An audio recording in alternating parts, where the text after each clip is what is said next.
தாமரையும் பாறையும். ஒரு தெளிவான குளத்தின் நடுவில் அழகான தாமரை ஒன்று மலர்ந்திருந்தது. அதன் அருகே கரையில் ஒரு பெரிய பாறை இருந்தது.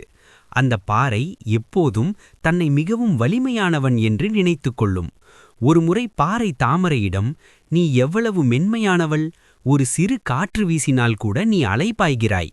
ஆனால் நான் பார், பலத்த மழை பெய்தாலும் காற்று அடித்தாலும் அசையாமல் உறுதியாக இருப்பேன்" என்று பெருமையாக கூறியது. தாமரை அமைதியாக புன்னகைத்தது. இயற்கையின் சோதனை. அன்று இரவு பயங்கரமான மழை மற்றும் வெள்ளம் ஏற்பட்டது. ஆற்றில் நீர்மட்டம் உயர்ந்து குளத்திற்குள் புகுந்தது. நீர் வேகமாக பாய்ந்தபோது கரையிலிருந்த பாறை தன் பிடிமானத்தை இழந்து உருண்டு தண்ணீருக்குள் மூழ்கியது. ஆனால் தாமரை நீரோட்டத்திற்கு ஏற்ப தன்னை வளைத்துக் கொண்டது.